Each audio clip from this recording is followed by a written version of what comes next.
प्रिय विद्यार्थियों, जैसा कि हमारी चर्चा थी फ्रांस की राजक्रांति 1789 में जो क्रांति हुई, उस क्रांति के कौन कौन से कारण थे, इन कारणों के संबंध में हम चर्चा कर रहे थे, जिसके अंतर्गत हमने जो सामाजिक पृष्ठभूमि थी कि तत्कालीन जो समाज था वो कितने वर्गों के अंदर विभक्त था, और उसके अंदर जो कुलीन वर्ग जो था और पादरी वर्ग, तीसरा मध्यम वर्ग जिसके अंदर किसान, कृषक व अन्य जो लोग थे जिनकी सबसे ज़्यादा तादाद थी।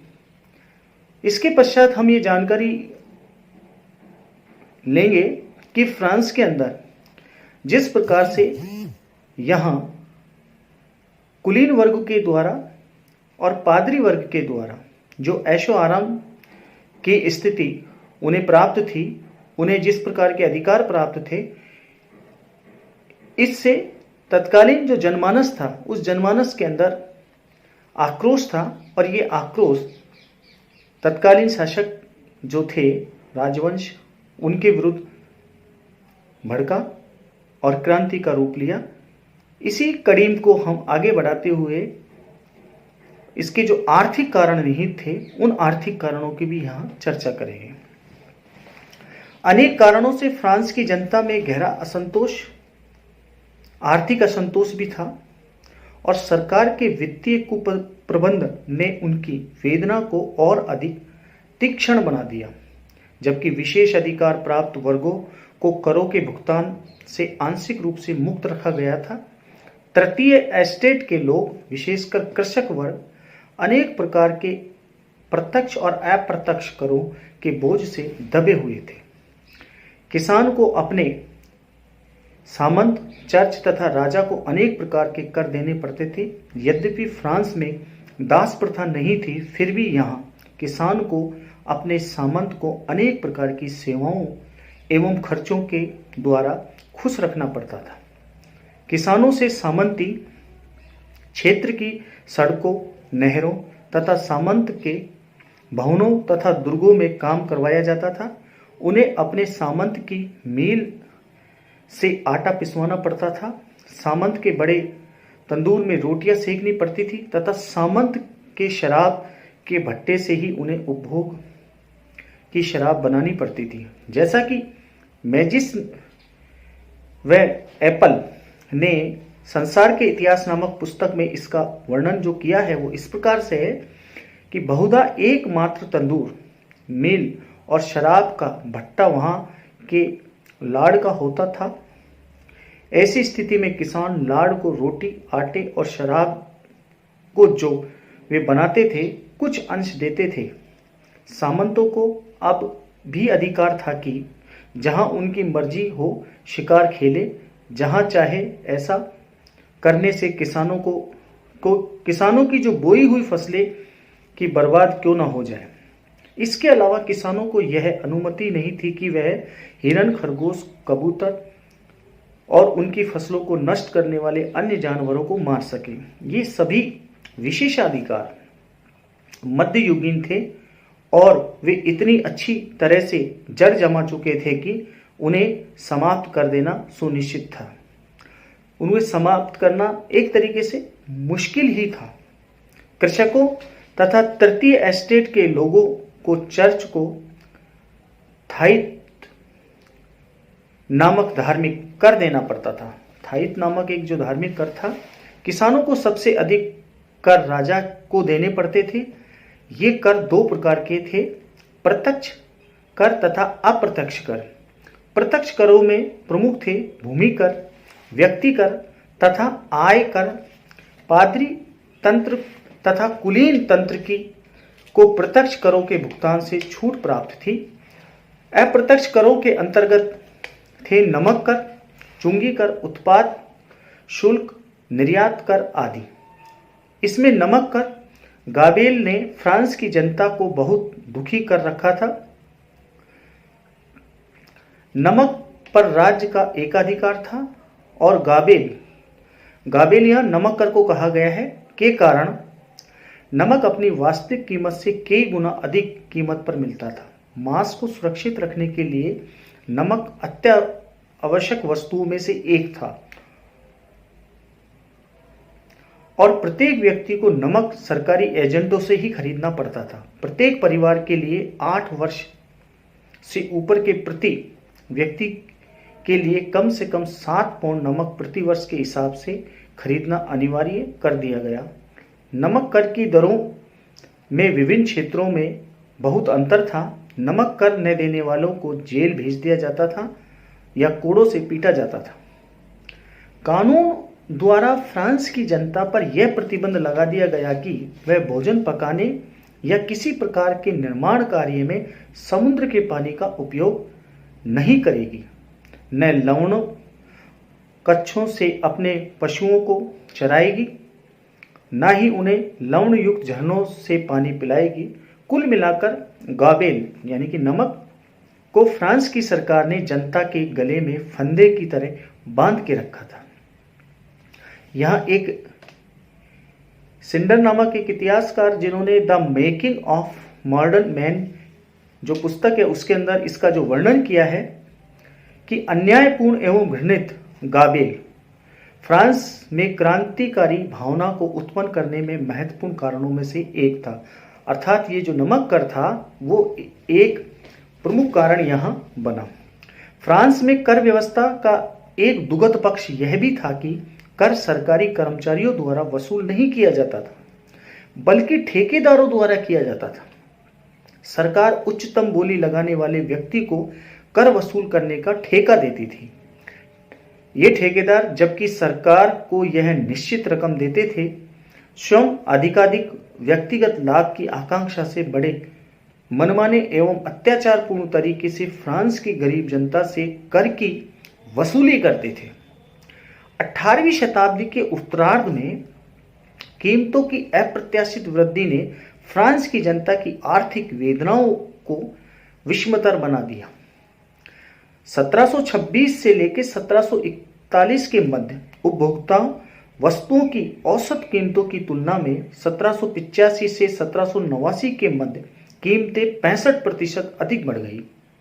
दूसरी ओर मजदूरी में वृद्धि अपेक्षाकृत बहुत कम थी। कीमतों की वृद्धि की तुलना में लगभग 1/3 थी। यह परिणाम यह हुआ कि जीवन निर्वाह की लागत बढ़ गई और जो लोग भरण पोषण के न्यूनतम स्तर पर थे उनके लिए जीवन बड़ा दुष्कर हो गया। फ्रांस में बेकारों और भिखारियों की संख्या बढ़ गई। फ्रांस में जनसंख्या भी बढ़ गई जिससे अर्थव्यवस्था पर और अधिक दबाव डाला। डेविड थॉमस ने अपनी पुस्तक यूरोप सिंस नेपोलियन में जो लिखा है इसके संबंध में कहा गया है कि फ्रांस में दीर्घकालीन मुद्रास्फीति के कारण उत्पन्न आर्थिक संकट ने क्रांति की परिस्थितियों में एक विशेष विस्फोटक तत्व का कार्य किया। यानी कि जो फ्रांस के अंदर उस समय जो मुद्रास्फीति की जो कारण था उसे भी एक कारण यहाँ माना गया है। आर्थिक स्थिति के बाद में अब हम बात करें कि राजनीतिक निरंकुशता, अकर्मण्यता व विलासिता फ्रांस की राजक्रांति का किस प्रकार से एक कारण बना। फ्रांस के राजा स्वयं को दैनिक अधिकार से संपन्न मानते थे।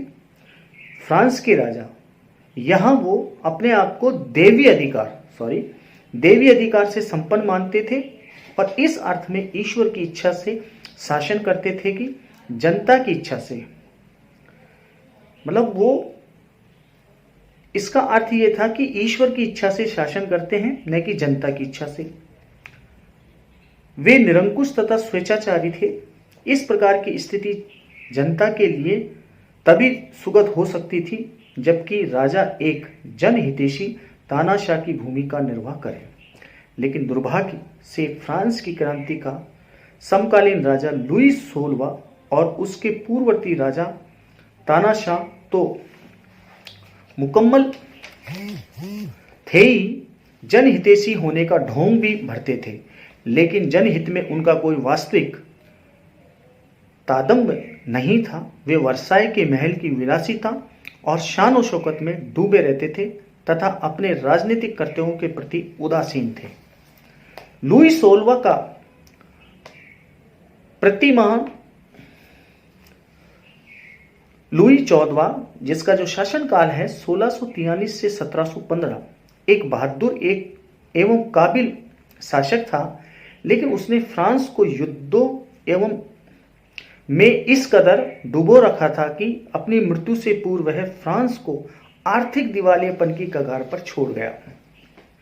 उसका एक पुत्र और एक पोता भी युद्ध में की भेंट चढ़ गया। फ्रांस की जनसंख्या 190 लाख से बढ़कर 170 लाख हो गई। जो फ्रांस की जो जनसंख्या थी वो 190 लाख से घट करके 170 लाख हो गई। फ्रांस की जनता युद्ध जनित वेदनाओं और यंत्रणाओं में आक्रांत थी। हेजन के शब्दों में, इतिहासकार हेजन ने इस क्रांति के संबंध में कहा है कि क्रांति के स्पष्ट विचारों को स्फुट रूप में बड़बड़ा रही थी।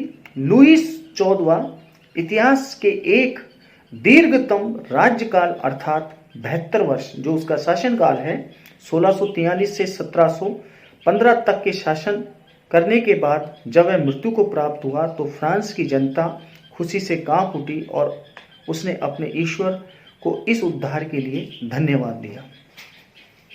लुई 14वें के बाद में उसका पड़पोता लुई 15वां जो कि 1715 से 1774 5 वर्ष की अवस्था में ही फ्रांस का शासक बन गया। लुई 14वें ने अपने अंतिम समय में अपनी मृत्यु शैया पर लेटे हुए अपने 5 वर्षीय उत्तराधिकारी लुई 15वें को सलाह दी कि वह मेरे बच्चे तुम अपने पड़ोसियों के साथ शांति से रहने का प्रयास करना, युद्धों के प्रति मेरी तरह चाव मत दिखाना, न मेरी तरह अमर्यादित खर्चे करना, जनता का ध्यान रखना। यह एक अनुतप्त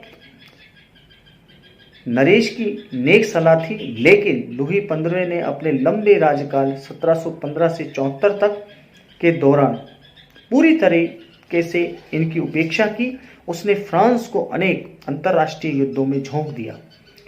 पोलैंड के चुनाव का युद्ध जो कि 1733 से 1738 के मध्य हुआ, ऑस्ट्रिया के उत्तराधिकार युद्ध 1740 से 1748 तथा सप्तवर्षीय युद्ध जो कि 1756 से 1763, इन युद्धों में भाग लेने के कारण फ्रांस ने मानवीय तथा भौतिक दोनों ही प्रकार के संसाधनों का विनाश कर दिया। दूसरे लुई 15वां राजकीय दायित्वों के बोझिल और बोरियत भरा कार्य करना पड़ता था। वह नृत्य, आखेट और स्त्रियों का शौकीन था। वह 2 रूपसियों मैडम द पेपांडूर तथा मैडम द बेरी के मोहजाल में फंसा हुआ था। वह उन पर न केवल धन और जागीरें न्यौछावर करता था बल्कि राजनीतिक मामलों में उनकी छिछली सलाहों को भी स्वीकार करता था। जैसा कि इतिहासकार हेज जिसने मॉडर्न यूरोप टू 1870 में इसका जिक्र किया है, लुई 15वें ने अपने अधीन फ्रांस की सरकार प्रतिभा संपन्न व्यक्तियों की सरकार नहीं थी बल्कि पेटीकोट या घाघरों की सरकार थी। ये बहुत बड़ा कमेंट्स, बहुत बड़ी जो बात है वो हेज के द्वारा कही गई है।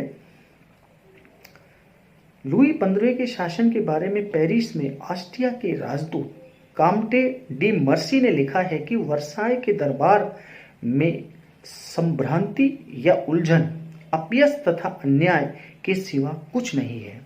शासन के श्रेष्ठ सिद्धांतों को क्रियान्वित करने का कोई प्रयास नहीं किया गया। ये सब भाग्य भरोसे छोड़ दिया गया।